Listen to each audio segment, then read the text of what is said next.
Hi friends, ജെഫ്രിയാണ് DJ vlogs. നിങ്ങളിത് കണ്ടോ ഈ ബസ് പോണത്?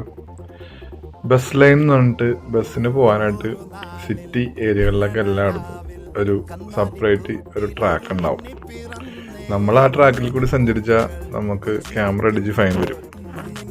ആ ട്രാക്കിലൂടെ ബസ്സിന് മാത്രമേ സഞ്ചരിക്കാൻ പാടുള്ളൂ. നമ്മൾ കാറും ബൈക്കൊക്കെ അതിനുള്ളിൽ ഓടിച്ചു കഴിഞ്ഞിട്ടുണ്ടെങ്കിൽ ക്യാമറയിൽ എടുത്താണെങ്കിൽ അവർ നോട്ട് ചെയ്ത് നമുക്ക് ഒരു 4 ദിവസത്തിനുള്ളിൽ നമുക്ക് ഫൈൻ വരും. അപ്പോൾ ഞാൻ പറഞ്ഞതെന്ന് വെച്ചിട്ടുണ്ടെങ്കിൽ നമ്മുടെ നാട്ടിൽ ഇതേപോലത്തെ നിയമങ്ങളൊക്കെ വന്നിട്ടുണ്ടെങ്കിൽ ബസ്സുകൾ തമ്മിലുള്ള മത്സരോട്ടങ്ങളൊക്കെ മാറി കിട്ടും.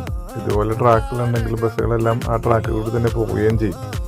ബസ്സുകളുടെ മത്സരോട്ടങ്ങൾ തമ്മിലുണ്ടാകുന്ന അപകടങ്ങളും എല്ലാം മാറി കിട്ടും. ഇങ്ങനെയുള്ള നിയമങ്ങളൊക്കെ നമ്മുടെ നാട്ടിൽ വരണമെന്ന് ആഗ്രഹിക്കുന്നവരുണ്ടെങ്കിൽ ഈ വീഡിയോയിലൊക്കെ ഒന്ന് കമൻറ്റ് അയക്കണേ. പിന്നെ ഇതുപോലുള്ള നമ്മുടെ വീഡിയോകളൊക്കെ എല്ലാം നിങ്ങൾക്ക് ഇഷ്ടപ്പെട്ടാൽ മറ്റുള്ളവർക്ക് ഷെയർ ചെയ്ത് കൊടുത്തിട്ട് എല്ലാവരും അറിയിക്കണേ. നമ്മുടെ വീഡിയോ ഇഷ്ടപ്പെട്ട് ലൈക്ക് ചെയ്ത് ഷെയർ ചെയ്ത് കമൻറ്റ് ചെയ്ത് നമ്മുടെ ചാനൽ ഒന്ന് സബ്സ്ക്രൈബ് ചെയ്യണേ.